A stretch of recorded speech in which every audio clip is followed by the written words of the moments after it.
É arriscado cantar esta letra, não é?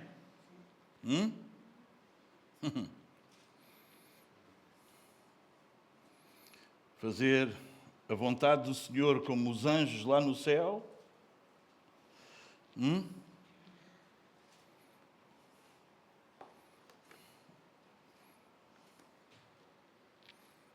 Esse é o ideal. Esse é o desejo do nosso coração. Amém? Por isso cantamos, não é? Não é para nos emocionarmos, ainda que possamos nos emocionar. Amém? Mas este é o nosso compromisso com Ele. Amém? Muito bem, meus amados. Aconteceu aqui uma coisa que eu acho que vou conseguir resolver rapidamente. Digo eu.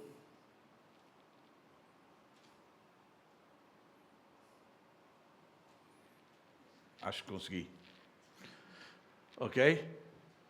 Vamos continuar o nosso estudo no Salmo 25. Eu estou a tentar conseguir acabar antes de irmos de férias. Vamos ver se consigo. Está bem?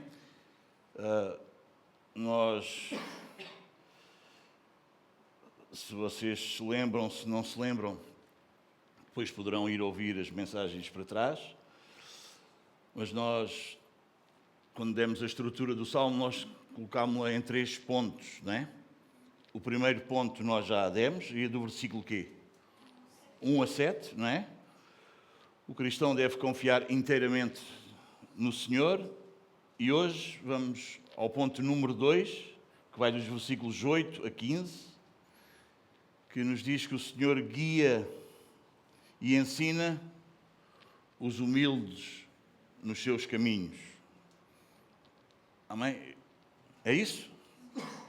Então, nós vamos fazer a leitura dos versículos 8 a 15, está bem? Do Salmo 25, pode ser? E iremos, com a ajuda do Senhor, expor a sua palavra.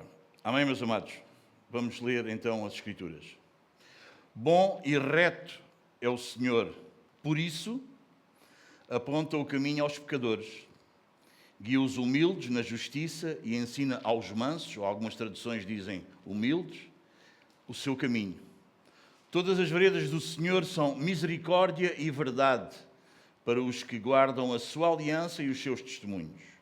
Por causa do teu nome, Senhor, perdoa a minha iniquidade, que é grande. Ao homem que teme ao Senhor, Ele o instrui no caminho que deve escolher. Na prosperidade repousará a sua alma e a sua descendência herdará a terra. A intimidade do Senhor é para os que o temem, aos quais Ele dará a conhecer a sua aliança. Os meus olhos se elevam continuamente ao Senhor, pois Ele me tirará os pés do laço. Amém. Vamos só ter mais uma breve oração. Senhor nosso Deus, nós elevamos a Ti a nossa alma mais uma vez nesta hora e nesta oração. Senhor, e mais uma vez, tanto eu como os meus irmãos queremos reconhecer que sem a Tua graça nós não conseguimos, não podemos fazer nada mesmo. Senhor, agora pedimos-te que mais uma vez abras o nosso entendimento para compreendermos a Tua palavra. E inclina o nosso coração para lhe obedecer. Guia-nos, Senhor, na Tua verdade. Que Cristo seja exaltado nesta mensagem. Senhor, que aqueles que possam estar em pecado, que nesta noite possam ser conduzidos ao arrependimento. E que a Tua Igreja seja edificada para a glória do Teu nome. Oramos em nome do Senhor Jesus. Amém?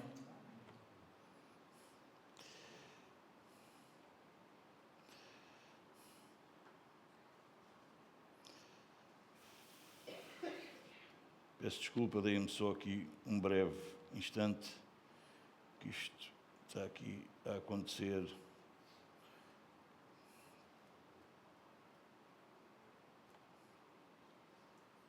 Amém.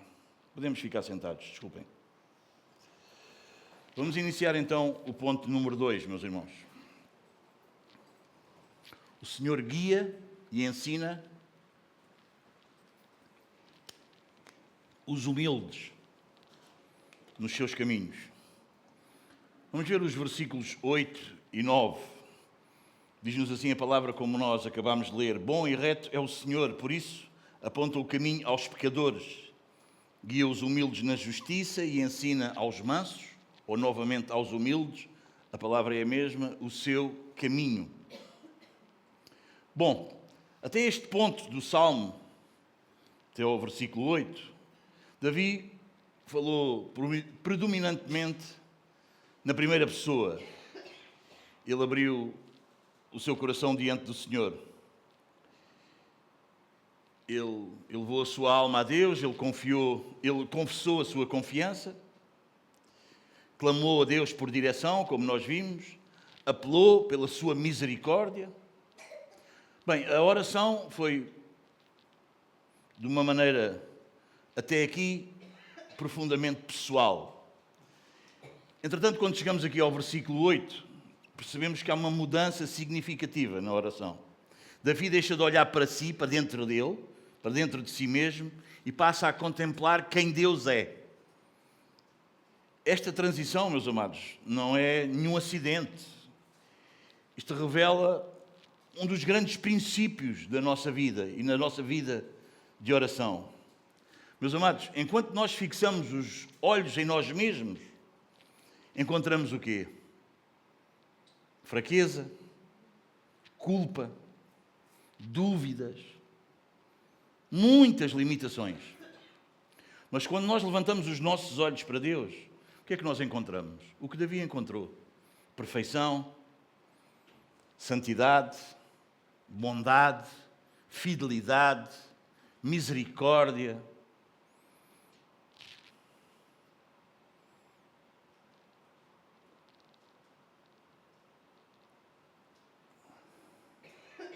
É precisamente por esta razão, meus amados, porque uns crescem na fé, outros não.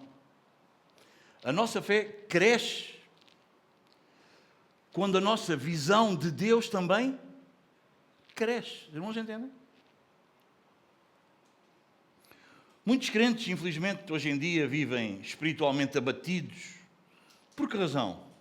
Porque eles passam mais tempo a analisar os seus sentimentos do que a contemplar o caráter do Senhor. E eles vivem abatidos, cheios de questões, cheios de dúvidas. Davi fez precisamente o contrário. Antes de ele procurar as respostas para as suas dificuldades, ele faz o quê? Ele contempla os atributos daquele que ele sabe que governa todas as coisas.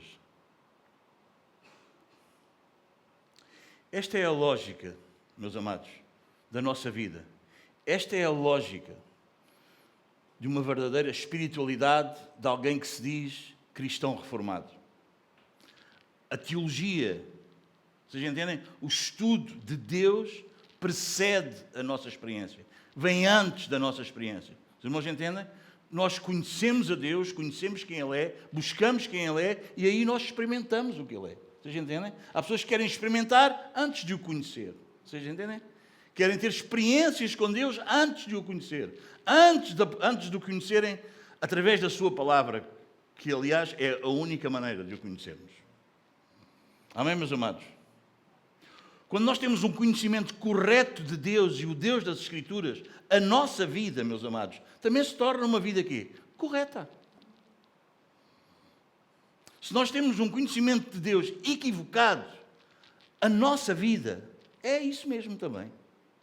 É equivocada. É cheia de equívocos. Vocês entendem?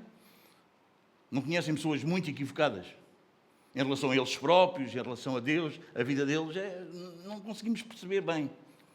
Porquê? Porque é isso mesmo. Porque o conhecimento deles é limitado. Eles não conhecem a Deus. Se nós falássemos com alguém, aqui há dias estava a falar com os irmãos, e eu estava a dizer, se vocês forem perguntar,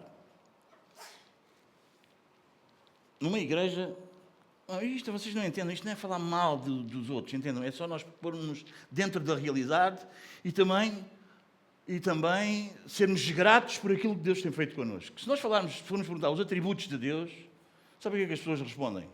Onipresente, onisciente e onipotente. Não sabem mais nada. Sabem mais as nossas crianças do CCD? É verdade ou não? Dos atributos de Deus, pelo menos sabem os nomes, não é? Mas isso é muito bom eles saberem os nomes. Não é? Perguntem, experimentem a perguntar. Diz-me os atributos de Deus. E vê se eles sabem. Experimentem, vocês conhecem crentes, quando falam. Olha, diz-me aí os atributos de Deus. Fala-me aí dos atributos de Deus. Eles vão dizer esses 3. Os irmãos entendem? O conhecimento é muito equivocado. Como é que eles vão conhecer? Não vão. E depois a vida também é precisamente a mesma coisa. João Calvino escreveu logo no início de um livro que não é muito importante, mas não é fácil de ler por causa da linguagem muito lá para trás, as Institutas. Ele diz que quase toda a sabedoria consiste em 2 partes. 2, isto é 3, mas é 2, está bem? 2. Já parece o pastor Luís Reis. 2, e ele abria assim a mão. Isto deve ser defeito, com a idade a gente fica assim. Não é? O conhecimento de Deus e o conhecimento de nós mesmos. Os irmãos entendem? Contudo, nós sabemos muito bem que é impossível conhecermos-nos corretamente sem primeiro nós contemplarmos a majestade do nosso Senhor. A luz da santidade de Deus é que revela a verdadeira realidade do nosso coração, de quem é que nós somos. Os irmãos entendem? E é exatamente isso que está a acontecer aqui. Davi contempla quem Deus é e a partir daí ele compreende quem ele próprio é e como é que deve viver. É isso que nós encontramos aqui. Ponto número 1 aqui nesta primeira parte. O caráter de Deus é o fundamento da direção divina. Reparem o que é que o salmista diz. O que é que Davi diz? Bom e reto é o Senhor. Qual é a primeira palavra importante deste versículo? Qual é o adjetivo? Bom, bom. No hebraico, esta palavra é tob, acho que é assim que se diz. Uma das palavras mais ricas do Antigo Testamento. Ela descreve aquilo que é excelente, aquilo que é belo, agradável, benéfico, moralmente perfeito. Lembram-se quando Moisés escreve o Pentateuco, lá em Gênesis 1, nós lemos repetidas vezes o quê? E viu Deus que era bom.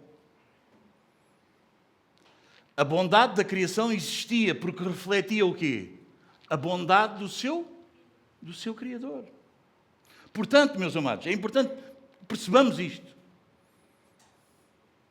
Deus não é bom porque faz coisas boas.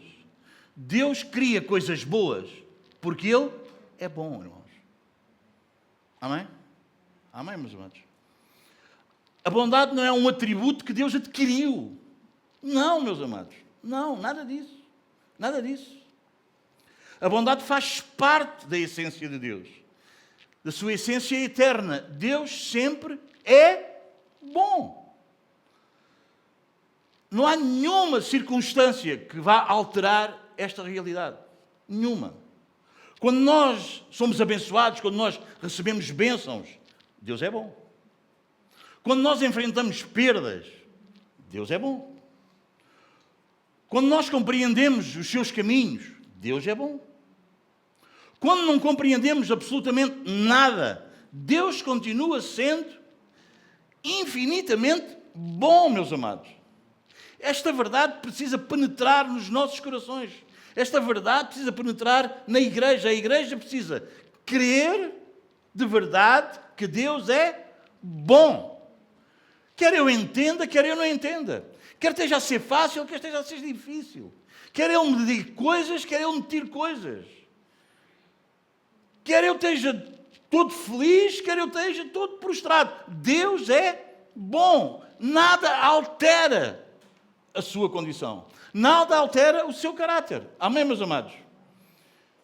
Vivemos uma cultura bem diferente disto, meus amados. Vivemos uma cultura que mede a bondade de Deus e a nossa bondade pelas circunstâncias. Há pessoas que dizem que nós somos bons, enquanto nós fazemos a elas o que elas querem. Basta nós querermos ter uma conversa mais justa, mais correta, querer alinhar a sua vida, nós deixamos logo de ser bons. E o problema mais grave não é que é connosco, é assim com Deus. Vocês entendem? Que Deus é esse que faz com que haja tanto mal no mundo. Sabes qual é a resposta que tens a dar, não sabes? Se Deus acabasse com o mal, já tinha acabado contigo e comigo. É por isso que Deus ainda não acabou com o mal. Porque todos nós praticamos o mal. Então, se ainda há mal, isso ainda é um ato de misericórdia de Deus. Porque senão, se Deus acabasse com o mal, ninguém existia. Os irmãos entendem? Mas as pessoas entendem bondade segundo as circunstâncias. Se me está a ser agradável, se me estás a fazer bem, se estás a fazer o que eu quero, o que eu gosto, então tu és bom. Que rica pessoa que tu és. Mas se tu começas ali a puxar as pontas e começas ali, afinal não é assim tão bom como eu achava que ele era. Afinal ela não é assim tão boa pessoa, não é assim tão boa como eu achava que ela era. Os irmãos entendem? Se tudo correr bem, Deus é considerado o quê? Bom. Oh, Deus é tão bom, irmão. Então, irmã, Deus é tão bom. Olha, estou com um problema. Ninguém diz isso. Mas está tudo a correr às mil... Oh, irmão, Deus é tão bom. Fantástico, não é? Deus é tão bom. Fui ao hospital, atenderam-me bem. Ouvi este testemunho de 2 pessoas esta semana. Pronto, só para ninguém ficar, foi da Meire. Não sei se elas combinaram, mas as 2 disseram precisamente a mesma coisa. Ou algum mover aí nos médicos, não sei. Deus é tão bom, fomos tão bem atendidos. Bom, isto, claro, e ficamos felizes. É isso. E se fôssemos mal atendidos? E se tivéssemos que estar lá horas à espera? E se o médico fosse aquele que... E que se Deus quisesse trabalhar com a nossa paciência, com o nosso esperar, com o nosso suportar, Deus deixava de ser bom? Eu não estou a dizer que vocês queriam dizer isso, entendam. Mas vocês entendem, meus amados. Precisamos ter cuidado, porque a cultura à nossa volta é assim que entende a bondade. Vocês entendem? E se a enfermidade chegar? E se eu perder o emprego? E se algum dos meus entes queridos morrer? Alguns começam logo a questionar o caráter de Deus. Deus é bom? Não é? Como é que morre? Como é que alguém perde um filho na flor da idade? Como é que alguém perde esta... Vocês entendem? Vocês percebem, meus amados? É assim que lá fora se pensa. E precisamos ter cuidado. Porque quando as coisas vêm até nós, talvez nós digamos, como é que...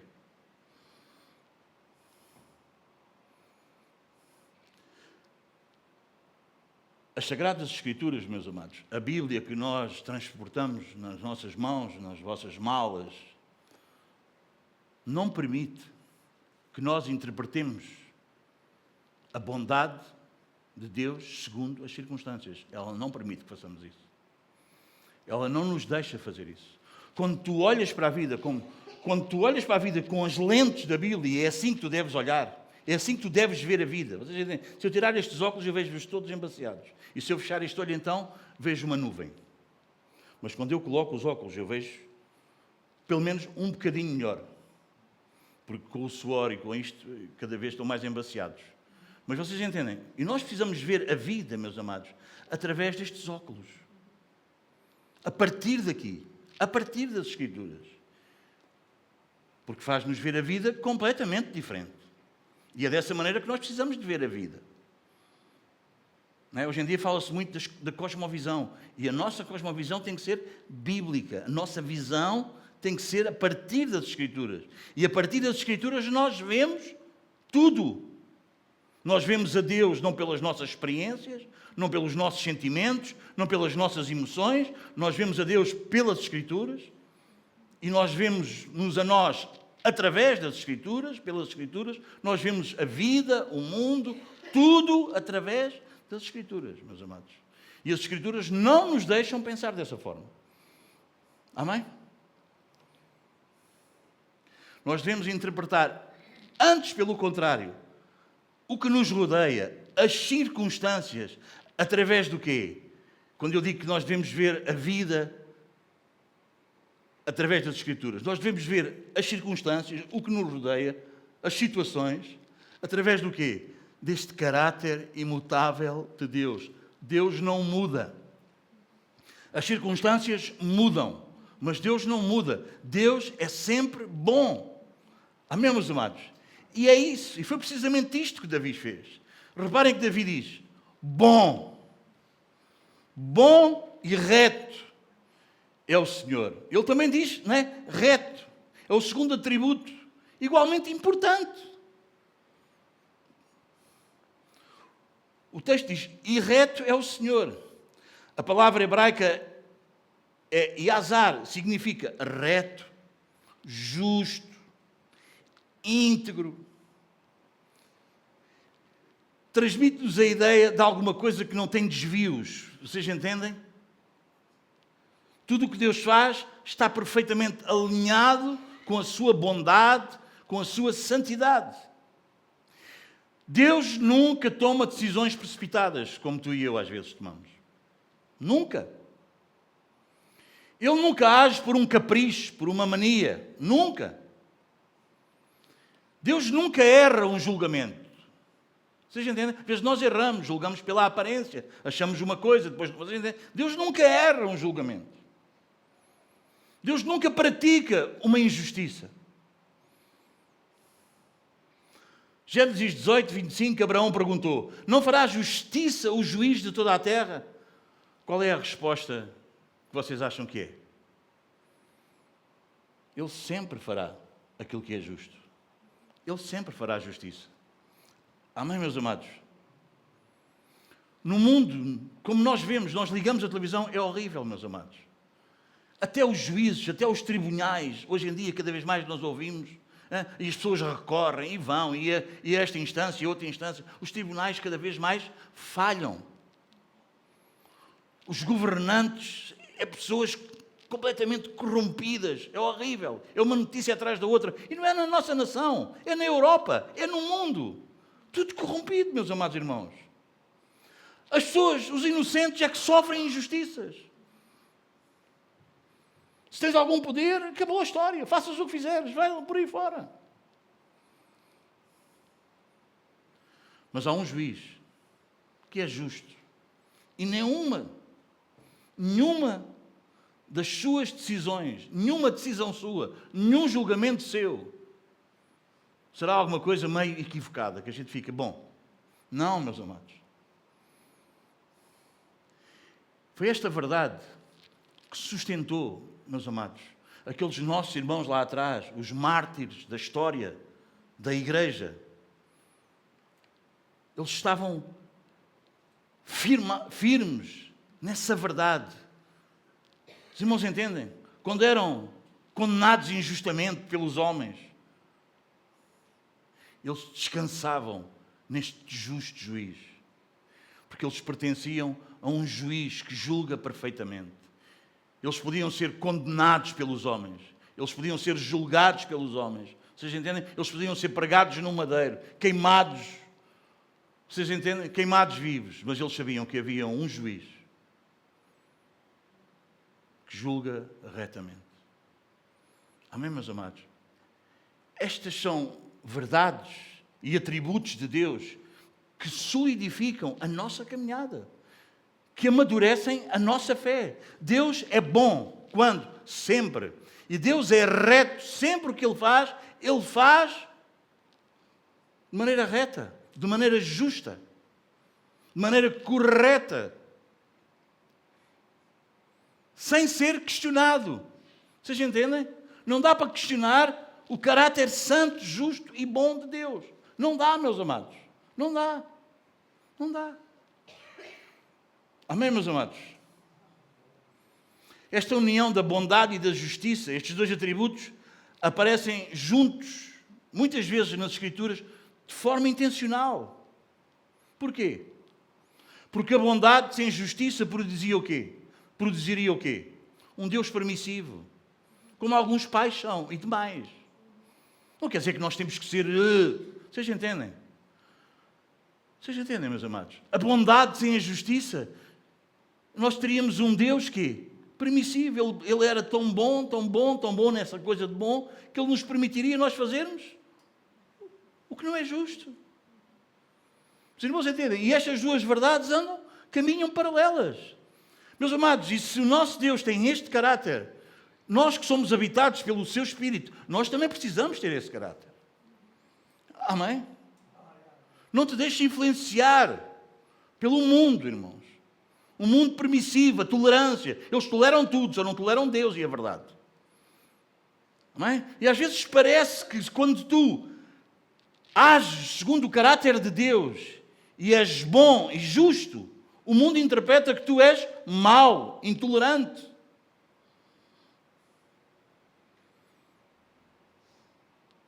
E isto acontece em muitas áreas da nossa vida. Em muitas áreas da nossa vida, meus amados. Quando eu sei isso da minha própria vida, no meu dia a dia. Se eu for só bom, está tudo bem. Se eu chamar alguém a atenção só porque estou a ser justo, fica um silêncio, caras fechadas, tudo trancado, já ninguém fala. Porquê? Porque parece que eu estou a ser mau. É só uma questão de justiça. Não pode ser assim. As coisas não podem ser desta maneira. Os irmãos entendem? Porquê? Porque nós vivemos num mundo que quando chamamos alguém à razão e estamos a ser justos, nós já estamos a ser maus. E há um sentimento, em vez de haver um sentimento na pessoa que está a ser chamada à razão, dizer obrigado, estás-me a ajudar a ser melhor. Não, mas não é só a pessoa, é quem está à volta. Toda a gente parece que fica num ataque que está tudo mal, porque ele está... Não, meus amados, nós não somos perfeitos. Deus é. Mas nós temos que imitar a Deus naquilo que Ele é. E Ele é bom e reto. Ele é bom e justo. Não dá para ser só bom. Experimenta a ser só bom, só bom, só bom, só bom, só bom, e vais ver onde é que vais parar. Experimenta a ser só bonzinho com os teus filhos, e vais ver onde é que ele vai parar. Experimenta a ser só bonzinho com a tua mulher, e vais ver como é que vai ser a tua família. Experimenta a ser só bonzinho com o teu marido, e vais ver onde é que vai parar a tua família. Experimenta. Queres experimentar? Experimenta. Vai ser doloroso. Vai ser doloroso. Não quero chatices. Quero ser bom. Quero que toda a gente diga que eu sou bom. Os meus filhos gostem muito de mim, porque eu sou bom, faço as vontades deles todas. Quero que o meu marido goste muito de mim, porque eu vou fazer tudo o que lhe agrada. Quero que a minha mulher goste muito de mim, porque eu não posso melindrar, porque senão eu quero que ela vá. Há gente que vive assim. A sociedade à nossa volta vive dessa maneira. Mas não é assim que nós podemos ver a vida, meus amados irmãos. Na igreja, vou ser um pastor para ter pessoas e ter todas as cadeiras cheias e ter milhares de gente à minha frente, para eu ter uma igreja grande e ser aplaudido e nas redes sociais ser o maior. Então eu vou ser bom. E não vou confrontar ninguém com o pecado. Não vou falar sequer disso. Isso não se fala. Inferno nem pensar. Vamos falar de bênção. Não, mas bondade e retidão. Bondade e justiça. Davi diz, bom e reto. É o Senhor. Amém. Amém, meus amados.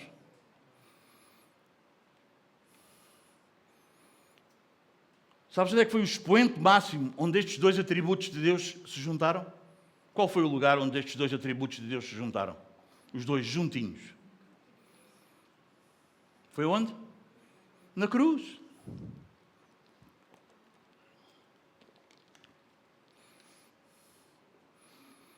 O que é que aconteceu na cruz? Na cruz, a justiça exigiu que o pecado fosse punido. E sabes o que é que aconteceu? Cristo morreu lá, no nosso lugar. Agora diz-me, tu davas o teu filho para isso? Mas Deus é justo. Deus é justo. Amém?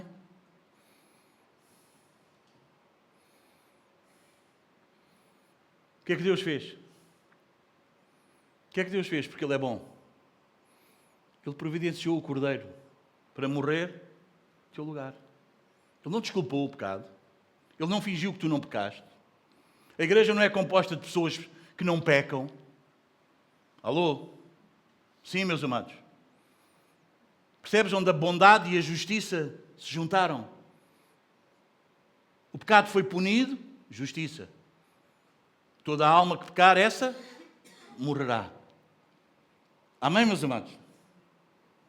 Paulo resume esta verdade em Romanos 3, 26, e ele diz-nos: para ele mesmo ser justo e o justificador daqueles que têm fé em Jesus.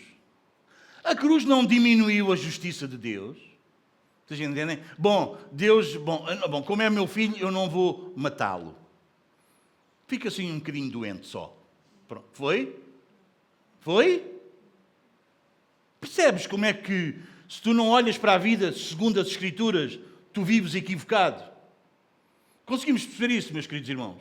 Conseguimos entender isso? Precisamos ter cuidado. Que o Espírito Santo nos sensibilize. Que o Espírito Santo vos sensibilize. Hoje à noite, como já fez comigo, meus amados irmãos. Porque às vezes não é fácil ser justo. Vocês entendem? Porque há um senso no ar, apalpa-se, cheira-se, que justiça é mau. É ser mau.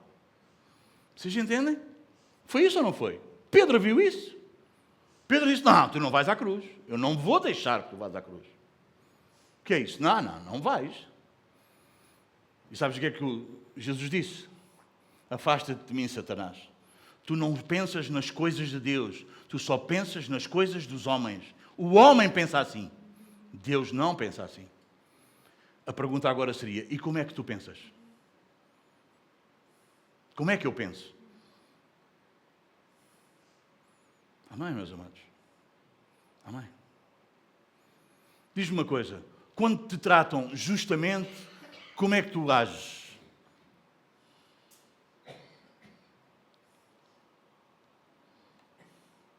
Ages como te tratam só com bondade? Devia ser igual as duas coisas. Ou não devia? Devia ou não devia? É ou não é? Ou temos um Deus dividido? Quantos aqui amam a Deus? Amamos a Deus de todo o coração? Amém? O que Ele faz é perfeito? É? Então porquê é que nós... A bondade, nós... Uau! E a justiça? Há um que é de Deus, o outro é de quem? Não sei se estamos a entender.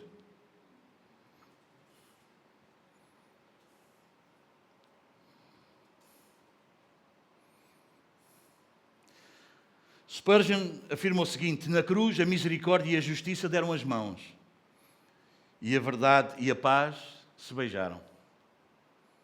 O versículo não fica por aqui, pois não? O que é que diz? Bom e reto é o Senhor, por isso. Ok. Importante, não é? O texto continua, diz: bom e reto é o Senhor, por isso. Esta pequena expressãozinha aqui, por isso, vocês não acham que merece aqui a nossa atenção? Merece ou não merece a nossa atenção? É por isso que depois levamos 33 minutos. Eu ainda não... Só disse as duas primeiras palavras. Eu não sei como é que se prega. Preciso de ajuda. Por isso.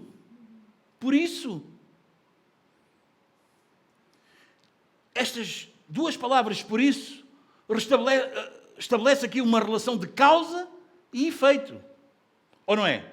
Porque Deus é bom, porque Deus é reto, por isso, o que é que Ele faz? O que é que Ele faz? Respondam-me, quero ouvir-vos. O que é que Ele faz? Percebeste? Não percebeste? Percebeste isto quando leste o Salmo? Não é que eu sou espetacular. Pastor é mesmo. Pastor, deve ter mesmo assim uma revelação. É só leres devagar. Claro, e iluminado pelo Espírito Santo de Deus. Senhor, ajuda-me a eu te conhecer. Bom e reto é o Senhor. Por isso, porque Ele é bom, mas não é só bom, Ele também é reto, Ele é justo. A bondade e a justiça fazem parte dos seus atributos, fazem parte do todo que Ele é. Então, por isso, porque Ele é bom, porque Ele é reto, então Ele faz o quê? Ele aponta o caminho.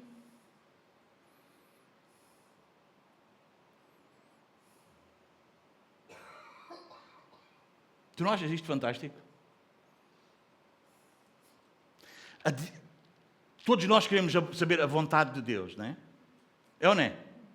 Qual é a vontade do Senhor? E isso é bom, não é? Mas a direção de Deus nasce aonde? No caráter de Deus. Ele nunca me dirige para o que é mau, Ele nunca me dirige para o que é injusto. Vocês entendem? Porque a direção dele não vai fora do que ele é. Vocês entendem? Nem te manda para fora do que ele é. Mas eu acho que ainda uma coisa mais... Não sei se vocês já perceberam o que é que vem a seguir. Já estão a perceber o que é que vem a seguir? Aponta o caminho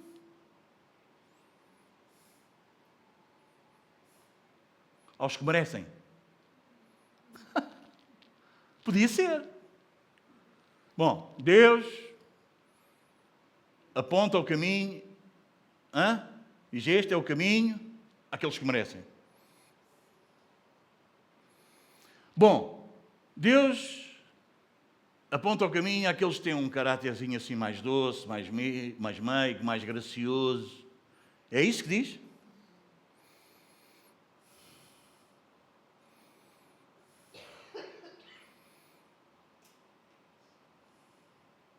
Deus aponta o caminho a quem?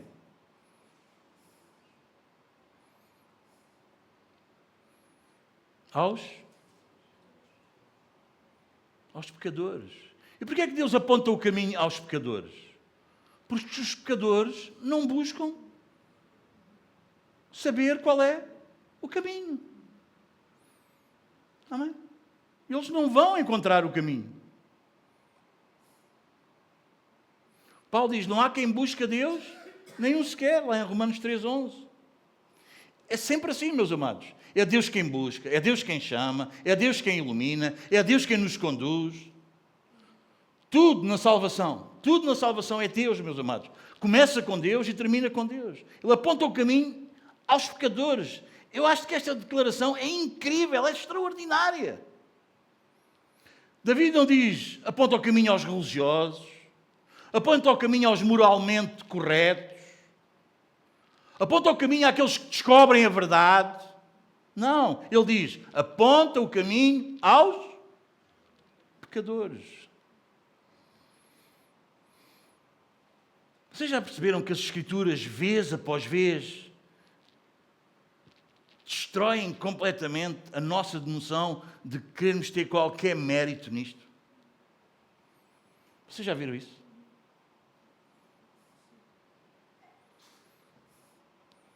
Os destinatários,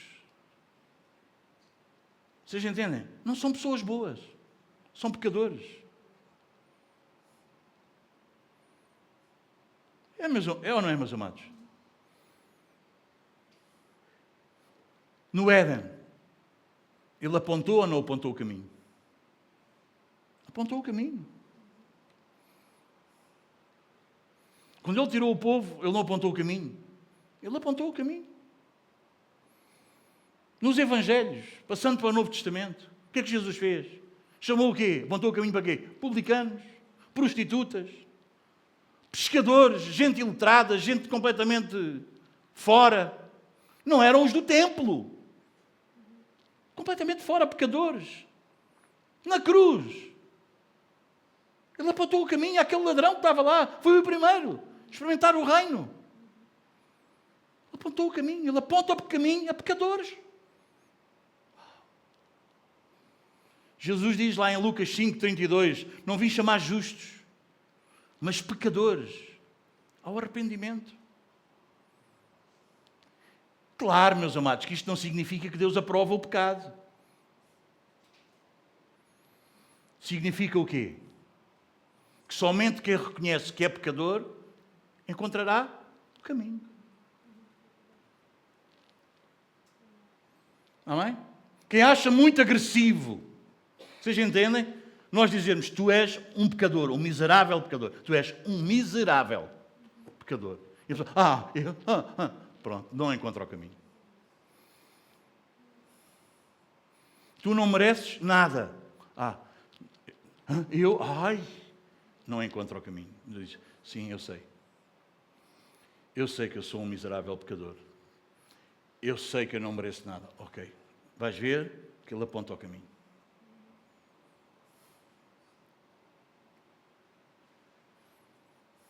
Amém? Não sei, mas como eu falei, creio que numa das últimas terças-feiras, às vezes nós estamos na igreja e achamos que nós pecámos tanto, fizemos tanta asneira, tanto pecado, que achamos que pecámos demais e hoje já não temos perdão. Não tens perdão. Ele aponta o caminho aos pecadores. O versículo corresponde claramente. O Senhor, porque Ele é bom e reto, Ele aponta o caminho aos pecadores. Ele aponta o caminho aos pecadores arrependidos, meus amados. O maior obstáculo da salvação não é a grandeza do pecado. É como nós víamos no domingo, é a dureza do coração. Não é o quão grande pecado tu cometeste, é quão duro é o teu coração. Amém, meus amados? Cristo não rejeitou nem rejeita nenhum pecador quebrantado. Ele continua a receber todos os que vêm a Ele. João 6,37 diz, o que vem a mim, de modo nenhum o lançarei fora. Versículo 9. Guia os humildes na justiça e ensina aos mansos ou aos humildes o seu caminho. Até aqui, que nós já vimos, Davi declara que Deus é bom e reto e por causa do seu caráter, ele aponta o caminho aos pecadores. Agora, ele responde a uma pergunta inevitável que nós precisamos de fazer. Quem são esses pecadores que Deus guia, que Deus conduz? Bom, algumas respostas que nós sabemos que não são. Aos inteligentes, não. Aos instruídos, não. Aos influentes, não. Aos religiosos, não. Qual é a resposta que nós encontramos neste versículo? Aos... Diz. Isso mesmo. Aos humildes. O que é que mais uma vez as Escrituras estão a fazer? A destruir o teu orgulho e o meu orgulho. Aponta o caminho aos humildes. Bem-aventurados os pobres de espíritos. Amém? Aqueles que sabem que estão completamente falidos. O versículo começa por dizer, guia os humildes.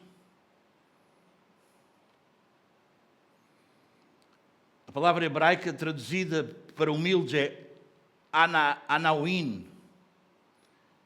É mais uma das palavras muito ricas, meus amados. Ela descreve, percebe a imagem, agarra isto. Descreve aqueles que aprenderam a depender completamente de Deus. Quando lá nas bem-aventuranças diz, bem-aventurados os pobres de espírito, é aqueles que estão completamente, sabes, uma pessoa falida, não tem nada. Ok? Tem nada. São aqueles que estão completamente falidos espiritualmente. Não têm mérito algum. Quer dizer, isso todos estão, mas só alguns têm consciência que estão. E esses são os humildes. Esses são os humildes, meus amados. Originalmente, a palavra podia se referir aos pobres, aos aflitos, aos oprimidos. Mas espiritualmente esta palavra passou a designar aqueles que, em vez de confiarem em si mesmos, eles passaram a depositar toda a sua esperança no Senhor. Os anauíns são o povo da dependência. E deixa-me dizer-te, aqui os humildes não são aquelas pessoas que são naturalmente tímidas. Vocês entendem? São assim muito coisinho. Vocês percebem? Ficam muito acanhadinhos. Não é esses os humildes. Não é disso que estamos a falar. Não são indivíduos sem personalidade. Não é isso. Não é isso, meus amados. São homens e mulheres que pela graça de Deus, abandonaram completamente a sua autoconfiança. Eles não confiam mais neles mesmos. Eles reconhecem que eu sem Deus não sou nada. Esses são os humildes.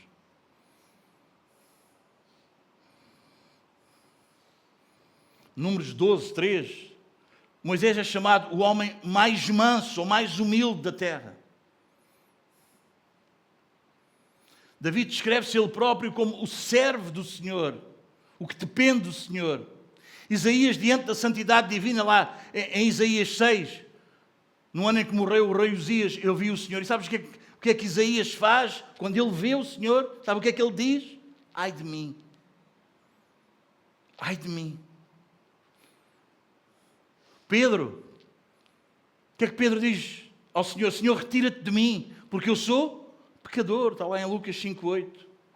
Paulo vai declarar lá na primeira carta a Timóteo, capítulo 1, versículo 15, Cristo veio ao mundo para salvar os pecadores, dos quais eu sou o principal.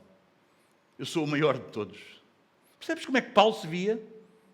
Não era melhor que os outros. Eu sou o mais pecador de todos. Esses são os humildes. Deixa-me dizer-te uma coisa. Se tu estás aqui sentado nestas cadeiras, meu amado irmão, minha amada irmã, e tu não te consideras o mais pecador de todos os que estão aqui, talvez tu precisas rever a tua condição. Porque uma das coisas que o Espírito Santo faz quando habita no nosso coração não é dizer-nos que nós somos muito bons. É mostrar-nos a nossa verdadeira condição. E quando tu percebes a tua verdadeira condição, tu percebes que tu és o pior de todos. Porque tu conheces-te. E aquilo que tu conheces dos outros não é tão grave como aquilo que tu conheces a teu respeito. E aquilo que tu conheces a teu respeito leva-te a perceber, pelo Espírito Santo de Deus, que tu és o pior de todos eles. Mas a graça de Deus alcançou a tua vida. Isso é um humilde. Isso é um humilde, meus amados irmãos. Isso é um humilde. Vocês acham que eu me acho melhor que algum de vocês só porque eu estou aqui atrás deste púlpito? Não, meus amados. Não, meus amados. Não, meus amados. Não. Eu considero-me o pior de todos vocês. Sabem porque é que eu tenho a coragem de subir aqui para este púlpito, colocar-me aqui atrás e anunciar-vos a palavra? Em primeiro lugar, porque eu tenho convicção que Deus me chamou para fazer isso. Mas depois, meus amados, eu sei que se não for a graça de Deus, eu não teria qualquer tipo de autoridade para vos dizer uma palavra que fosse. Eu sou o mais pecador de todos os que estão aqui.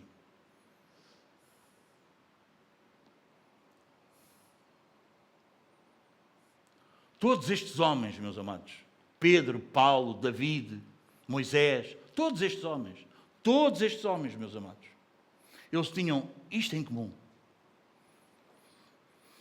Quanto mais eles conheciam a Deus, menos eles confiavam neles mesmos. Amém? Amém, meus amados? À medida que quanto mais tu conheces a Deus, menos tu queres tomar decisões por ti mesmo, menos tu queres dar palpites por ti mesmo, aconselhar por ti mesmo, dizer coisas por ti mesmo.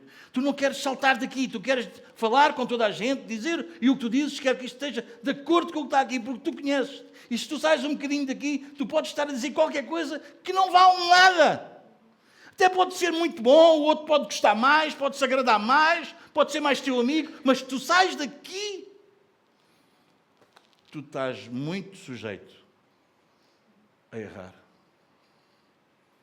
Então tu falas quase pelas Escrituras. Dizes, bem, olha, eu estou a dizer, é o que está. O que eu estou a dizer, o que eu penso que tu deves fazer, é o que está aqui. Vocês entendem? Como muitas vezes digo, o resultado, o resultado eu não sei. Eu sei que a Escritura diz para fazer isto. Vamos fazer isto. Pois eu não sei, mas é isto. Porque tu não queres sair daqui. Amém, meus amados? Mas esta humildade, o humilde, é fruto da graça de Deus na tua vida. Porque à nossa volta, a sociedade, a cultura que nos rodeia, é uma cultura que exalta o quê? Os humildes. É. Exalta o quê? A autoconfiança. Tu consegues. Pá. Acredita que tu consegues. Dentro de ti há aí força que tu vais ver. Segue o teu coração, tu vais ver. Tu consegues. Tu vais chegar lá.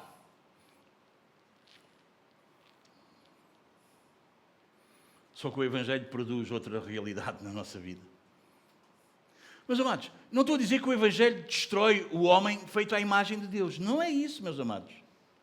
Mas o que o Evangelho destrói é toda a pretensão de nós, o nosso ego, nós acharmos que temos mérito diante de Deus. Isso o Evangelho destrói. Não sei se percebemos. Conseguimos entender isso ou não? Sim? O orgulho diz, eu consigo. Como é que um humilde diria? Sem Deus? Gostava de ouvir. Sem Deus? Epá, vocês falam tão baixo. Sem Deus? Sem Deus nada posso fazer. O orgulhoso diz, ora, eu consigo. Eu digo, sem Deus?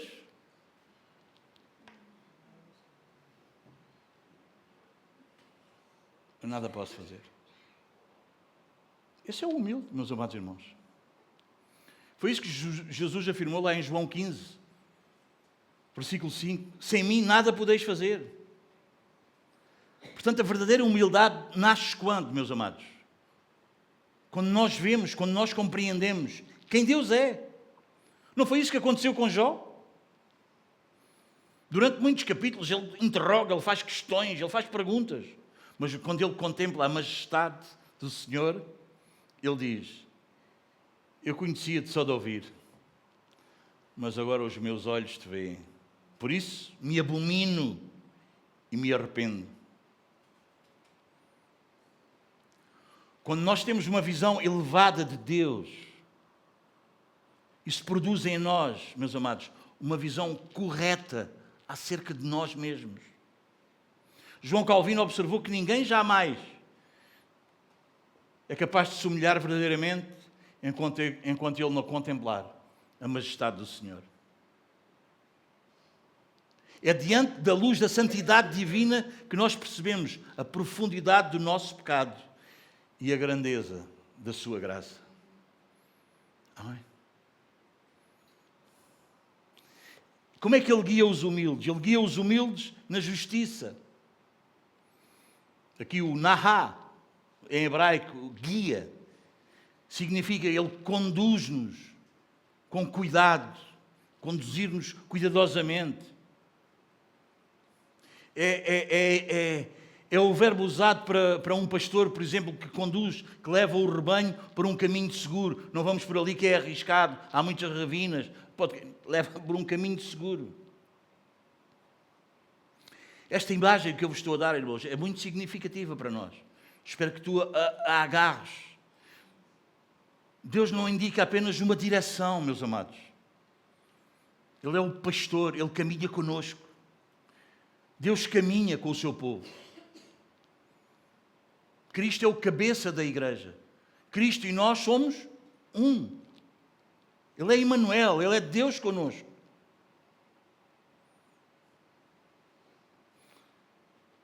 Salmo 23, como nós estudámos, Ele conduz-nos pelas veredas da justiça.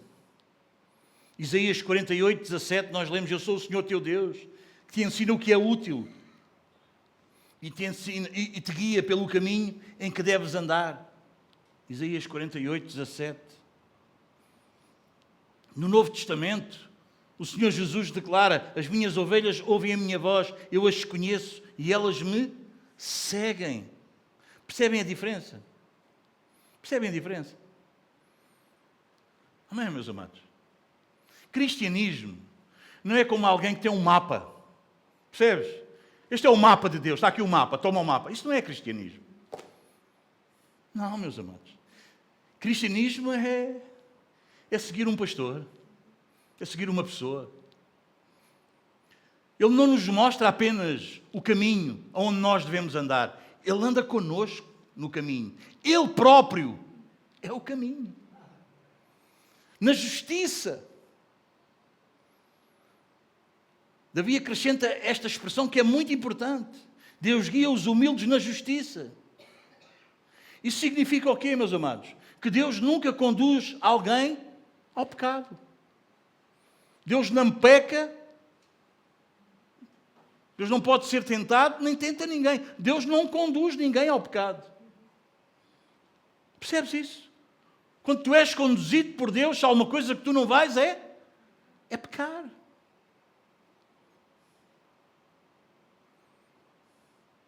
Vivemos dias, irmãos, em que há pessoas que explicam as suas decisões, as suas ações, vocês entendem? As suas motivações, de uma maneira completamente contrária às Escrituras.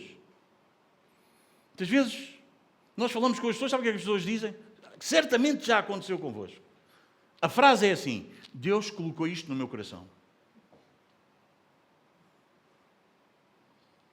Já alguém ouviu esta frase ou não? E depois quem é que vai questionar? Se foi Deus que colocou, quem vai questionar? Eu e tu. Se fores um crente a sério. Porque se aquilo que a pessoa me está a dizer que colocou no coração não tem nada a ver com as Escrituras, não foi Deus que colocou lá. Porquê? Porque conhecemos Deus. Percebes? Eu não fico nada intimidado quando alguém me diz, para justificar alguma ação que faz, isto foi Deus que colocou isto no meu coração. Então agora eu vou fazer isto. Deus colocou isto no meu coração, eu tomo esta posição, eu faço desta maneira. Eu antes ficava, bom, como é que eu vou questionar? Foi Deus? Ela está a dizer que foi Deus? Como é que eu agora vou fazer? Eu agora já sei, porque eu conheço a Deus.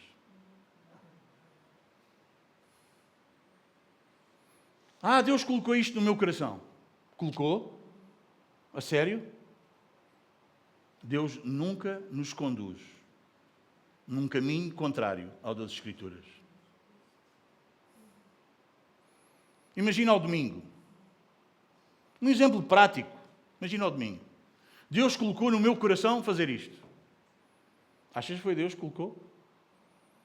E a pessoa não se reúne com a igreja. Claro que há exceções. Mas consegues perceber isso ou não? Tu achas que Deus hoje, com o entendimento que tu tens, Ele coloca algumas coisas para ti ao domingo para tu fazeres, a não ser estares reunido com a igreja? Responde-me lá. Mas há pessoas que dizem, Deus colocou isto no meu coração, e então eu faço. E eu fico a olhar para as Escrituras. E dizes, bom, talvez não é o Deus das Escrituras. Não é? Como é que Deus vai colocar uma coisa no teu coração se Ele não peca, se Ele não sai da sua... Deus e a palavra são um. Alguém percebeu isso ou não? Não é Deus é uma coisa e a palavra é outra. Deus e a palavra são um. Um e a mesma coisa. Isto é a palavra de Deus. Ok? Então, Deus jamais vai conduzir alguém em oposição às Escrituras. Vocês acham que o Espírito Santo vai conduzir alguém contrário àquilo que Ele inspirou para que as Escrituras fossem escritas? Respondam-me lá. Não pode. Não pode. Se não era uma contradição. Ele não se pode contradizer.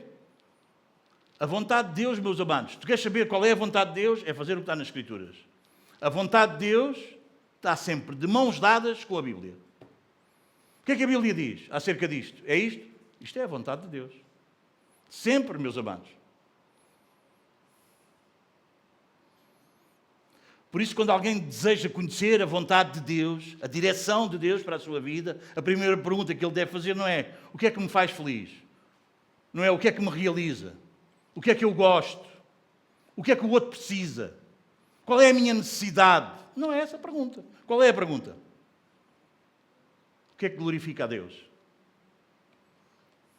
O que é que está nas Escrituras? Muitos cristãos hoje em dia, meus amados, tentam descobrir a vontade de Deus específica para tantas coisas, tantas decisões importantes. Casamento, trabalho, ministério, sei lá, tanta coisa. E estas questões são legítimas. O problema é que, frequentemente, as pessoas esquecem-se de algo que é essencial.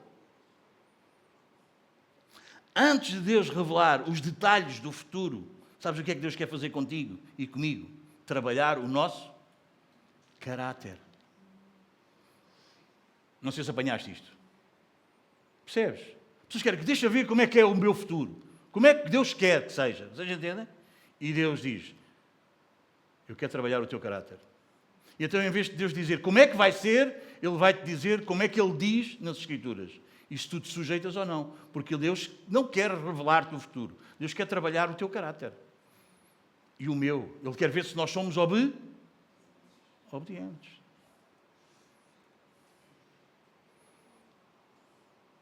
Já está muito longo. Querem parar? Quem quer parar? Quem quer ficar aqui toda a noite? Meus amados, Deus está muito mais interessado em fazer-nos santos do que pessoas informadas acerca do que é que vai acontecer e do que é que vai ser.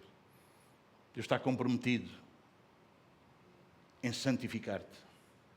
Deus está comprometido em separar-te para Ele. Esse é o compromisso de Deus. Ensina aos humildes o seu caminho. A nossa tradução diz mansos, mas a palavra original é a mesma.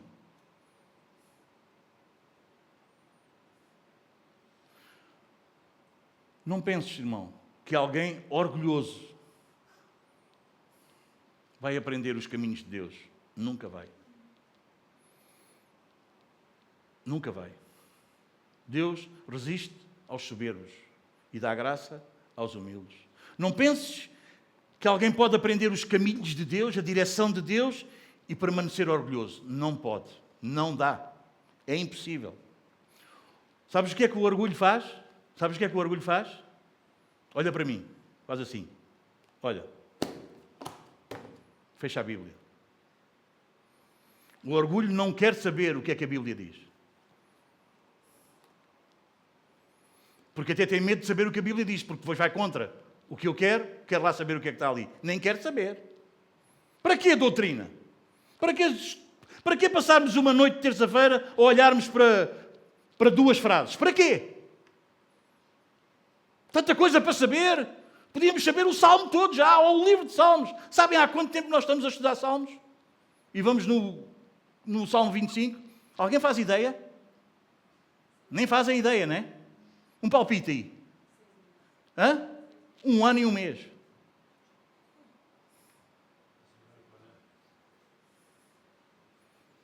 Um ano e 1 mês que nós estamos a estudar Salmos. Nem parece, bom não?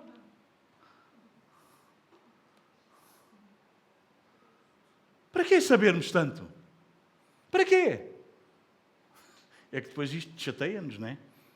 A gente aprende coisas que a gente até... pastor, porque é que eu vim hoje? Se eu não vier, também não sabia isto, agora vou aqui com isto.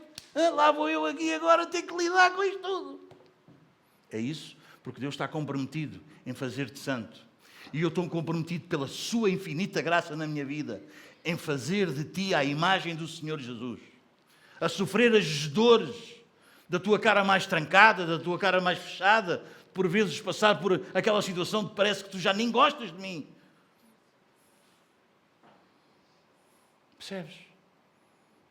Porque Deus está mais comprometido, mas muito mais comprometido em fazer-te santo, em desenvolver, como líamos no início, quando o Rafael leu, desenvolver a salvação com temor e tremor, santidade. Amém, meus amados? O orgulho fecha a Bíblia, meus amados.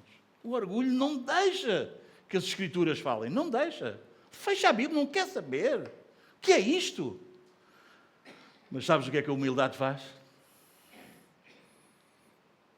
Vocês podiam responder, não é? Abre a Bíblia. Sim, mas faz mais do que isso. Sabes o que é que a humildade faz? Abre o teu coração. Diz, sim, Senhor. Há sempre no auditório aquele que diz, sim, Senhor, fala.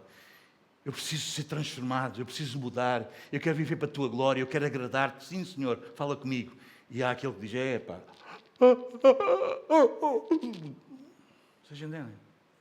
Já está a querer ir para casa, porque amanhã tem que ir trabalhar. Mas às vezes a gente vamos para casa e vemos aí, noutras igrejas, vocês entendem? Que amanhã também vão trabalhar. E eles estão lá a beber até à meia-noite, 1 e 2 da manhã. E quantas vezes eu, na velha vida, fazia uma direta e eu ia trabalhar. Mas vocês sabem, o crente tem aquela coisa que se passa um bocadinho, e a cabeça já vai. E a mente já vai, já está a pensar amanhã e agora já não descansa, já não dorme, já não sei o quê. Tenta por uma linha. É ou não é, meus amados? Somos aquelas Martas a correr atrás de tudo. Lembra-se o que é que o Senhor Jesus disse? Marta, Marta, uma coisa é necessária. Não é? E a tua irmã, a Maria, escolheu o melhor lugar. Sabes onde é que estava a Maria? A aprender aos pés do Senhor. Ela escolheu o melhor lugar. Há pessoas que não conseguem perceber qual é o melhor lugar. Qual é o melhor lugar? Qual é o melhor lugar para ti? Qual é o melhor lugar onde tu podes estar? Deixa-me dizer-te uma coisa. O melhor lugar onde tu poderias estar hoje à noite é aqui onde tu estás. Este é o melhor lugar. Este é o melhor lugar. Então a humildade não abre só as Escrituras, abre o nosso coração para as Escrituras. O verbo aqui, ele ensina, é o lamad. Ele não nos descreve apenas uma transmissão de informação.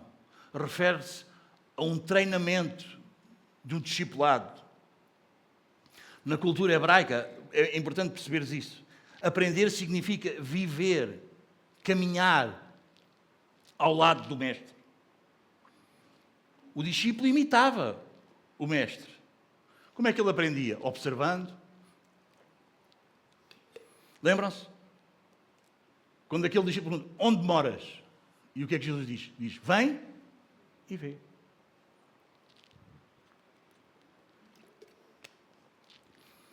Discipulado não é de cima de um púlpito. Discipulado não é arranjarmos uma sebenta e ensinar outro. Discipulado é caminhar ao lado do outro. É estar ao lado do outro. É o outro poder olhar para nós. É o outro não aprender só com o que nós dizemos, mas aprender com a nossa vida. É o coração palpitar ao mesmo tempo, estarmos ali lado a lado. O discípulo aprendia a observar, aprendia caminhando lado a lado, aprendia obedecendo ao seu mestre. Isso. Não foi isso que Jesus fez com os seus discípulos? Foi. Ele não comunicava apenas doutrina. Não. Ele formava aqueles homens. Ainda hoje ele forma homens. Transformou o caráter daqueles homens. Ele transforma ainda hoje o caráter daqueles que são seus. Ele conforma a nossa vida.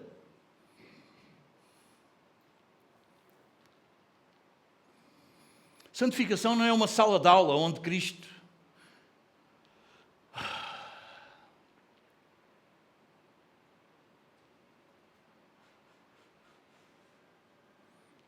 santificação, meus amados, é um viver diário.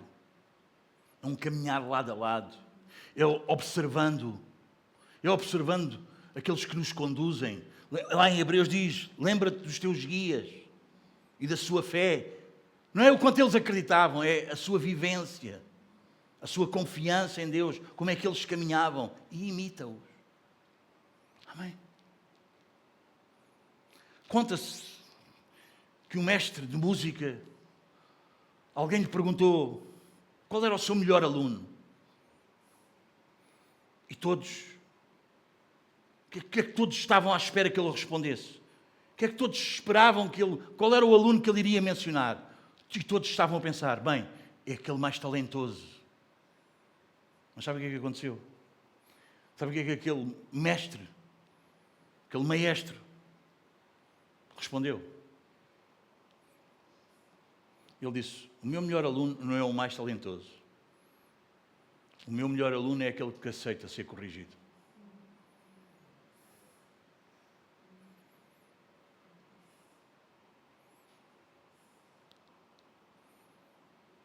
Digam lá se esta resposta não ilustra bem como é que é a nossa vida com Deus. O maior obstáculo na nossa vida, meus amados, o maior obstáculo na nossa vida espiritual não é a nossa falta de capacidade. Não, meus amados, é a nossa falta de humildade.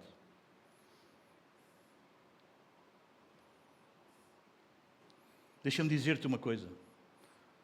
Sabes o que é que aprendemos nas Escrituras? é que quem aceita ser corrigido cresce.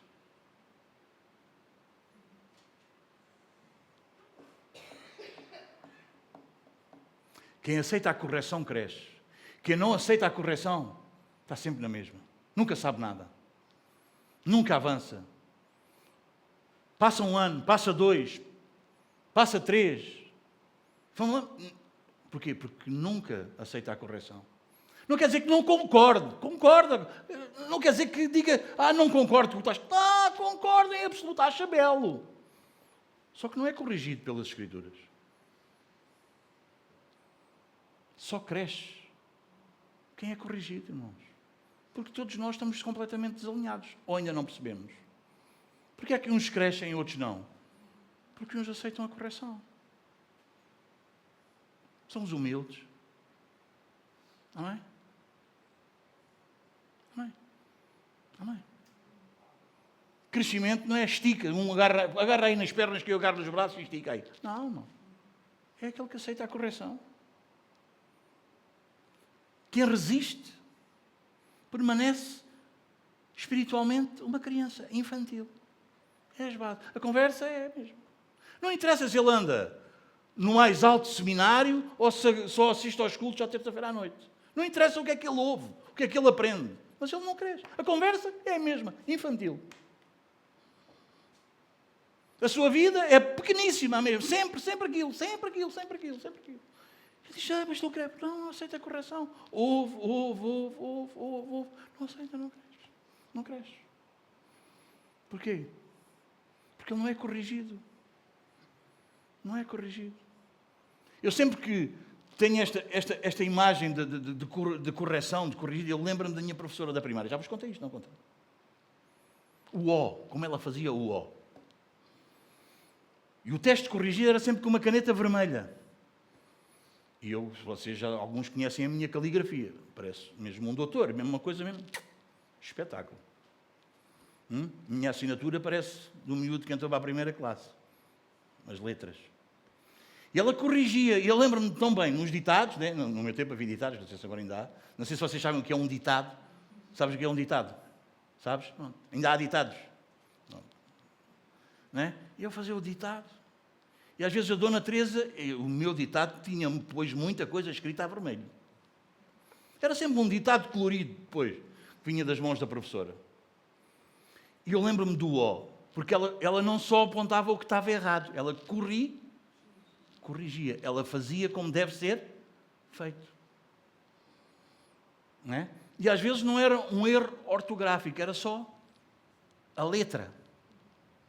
E eu lembro-me o O, que ela fazia o O e depois aquela coisinha ali.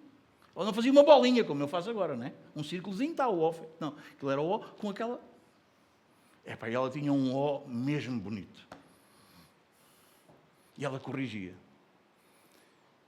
E até parece que aquela palavra, quando era com o O dela, que espetáculo. Até que chegou uma altura que eu fazia o O mesmo. Fui corrigido. Fui corrigido. E aquele que não aceita ser corrigido, não cresce. Não cresce, meus amados irmãos. Não cresce. Ele até fica informado, sabe tudo, concorda com tudo, mas não é corrigido, não há correção. Não há correção. Amém, meus amados? É por isso que Hebreus 12 diz que a disciplina do Senhor é uma expressão do quê? Do seu amor para... Deus corrige a quem? Ama. Deus guia os humildes. Aos humildes Ele aponta o caminho.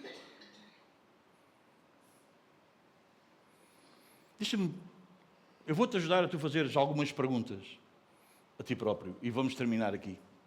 Eu pensava que ia dar todos estes versículos hoje. Eu às vezes ainda penso coisas a meu respeito que mais ninguém pensa.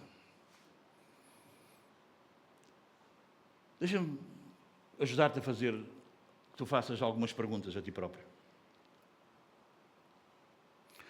Quando a palavra, como hoje, e outras vezes, quando ela é exposta, pregada, quando tu lês, quando tu meditas, quando tu estás no teu tempo devocional, ela confronta o teu pecado, o que é que tu fazes? Tu submetes, deixas-te corrigir ou procuras justificativas, justificações para isso? Não quero que tu me respondas, quero que tu penses. Mas sabes como é? Como é que é? Dizes, sim, Senhor. Ajuda-me a abandonar, ajuda-me a não ser assim, ajuda-me, Senhor, é vez após vez, após vez, após vez, Senhor. Como é que tu fazes? Ou tu arranjas justificativas? Pois, sabes, da minha casa, sabes isto, sabes aquilo, sabes o outro, sabes... Como é que tu fazes? Gostava que tu fizesse essa pergunta a ti próprio. Ou se não, escreve aí, para tu te lembrares. Quando um irmão vai ter contigo, ou uma irmã, e vai-te exortar de forma bíblica, segundo as Escrituras, como é que tu fazes? Tu agradeces ou tu ficas ofendido?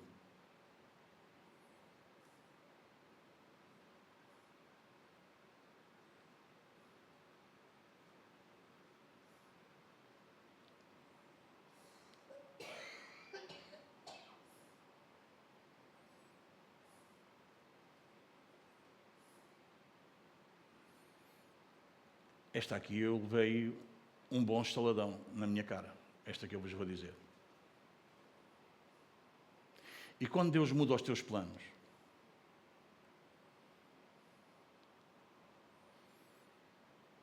Tu confias ou murmuras?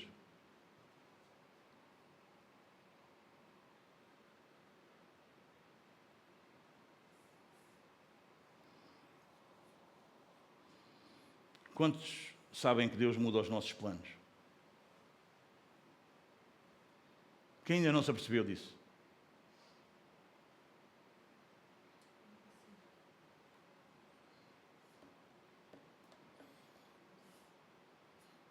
Eu acho que é o que Deus mais faz da minha vida.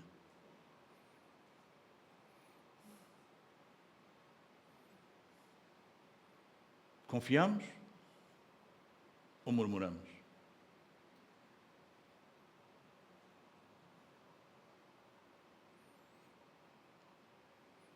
As respostas que nós damos a estas perguntas, as respostas que nós damos honestamente a estas perguntas, meus amados, essas respostas vão dizer se nós somos humildes ou orgulhosos.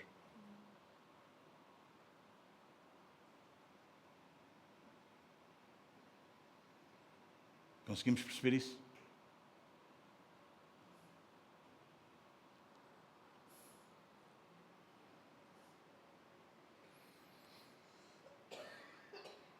Deixa-me deixar claro esta noite para todos nós. Os humildes não são pessoas perfeitas, mas os humildes são pessoas ensináveis. Percebes isso? Percebes? São pessoas ensináveis. São pessoas que aprendem. Outra pergunta que tu e eu pertenço ao grupo e eu devemos fazer a nós mesmos. Eu sou ensinável ou só gosto de ensinar?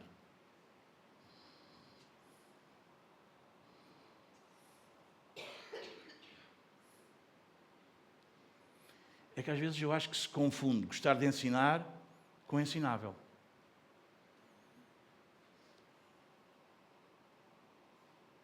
É que ensinável coloca-me aqui. Ensinar coloca-me aqui. A questão é que para eu estar aqui, eu preciso vir daqui. Porque se eu não vim daqui, eu estar aqui vai-me mandar abaixo. Eu vou dar um trambolhão, meus amados. Mas que trambolhão que eu vou dar. Porque se eu quero estar aqui sem vir daqui, a queda vai ser grande. Durante esta semana eu tenho partilhado uma coisa com a minha família. E eu vou partilhar com vocês também, porque vocês também são minha família. Nos meus anos de ministério, na Assembleia de Deus do Encontro Vida, eu durante anos ouvi o pastor Isaac dizer: o peso do ministério é muito grande. O peso do ministério é muito complicado. E às vezes eu brincava com ele. Às vezes eu até gozava com ele. Epá, lá estás tu. Hoje, eu compreendo as palavras que ele me dizia. O peso do ministério é muito grande. E sabes uma coisa? Se tu não vens daqui e estás aqui, tu vais dar um trambolhão. Se eu quero ensinar e eu não quero aprender, oh irmãos, vai ser muito complicado. Eu sei o que é que vos estou a dizer. Eu sei o que é que vos estou a dizer. Eu sei que para o nosso orgulho, para o nosso ego, é outra coisa ensinar do que ser ensinável. Mas, meus amados, eu conheço tanta gente que quer ensinar, e não é nada ensinável.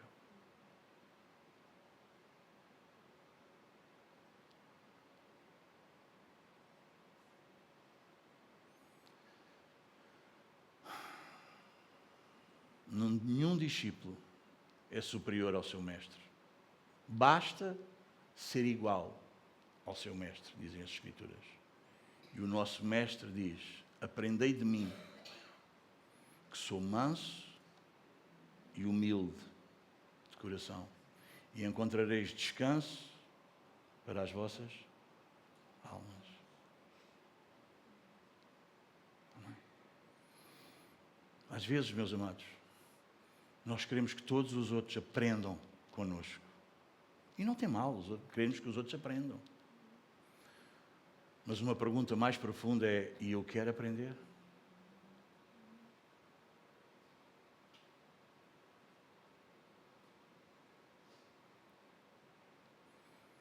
E eu quero me pôr no lugar daqueles que aprendem? Amém, meus amados? E como os irmãos sabem, aprender nas Escrituras, conhecer, não é a gente ouvir falar acerca de e saber falar disso. É obedecer. Amém? E não é obedecer no que nós gostamos. É obedecer. Porque no que eu gosto não é obedecer. É ego inflamado. Amém, meus amados?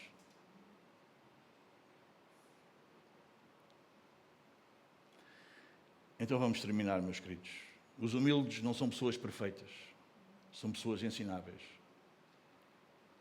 E o que nós vimos esta noite, que o Senhor nos ensinou, e o que Deus promete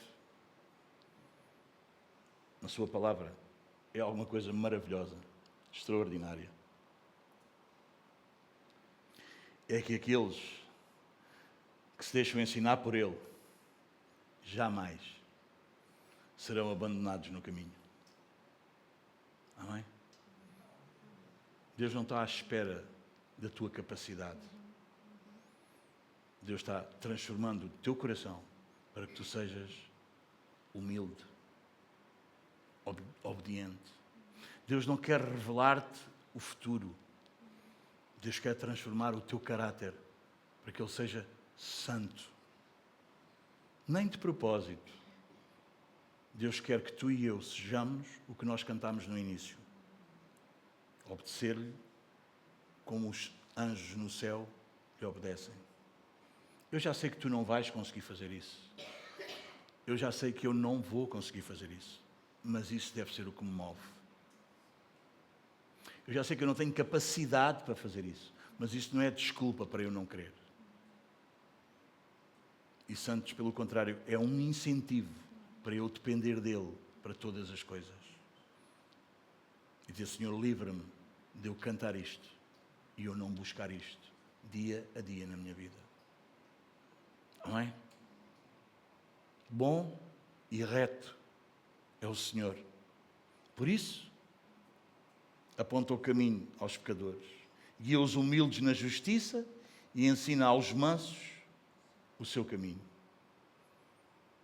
perdoem-me, mas só deu para chegar até aqui. Que o Senhor, ricamente, Ele enraize a sua palavra nos nossos corações. Meus amados, eu não disse nenhuma palavra de mim mesmo. O que vocês ouviram.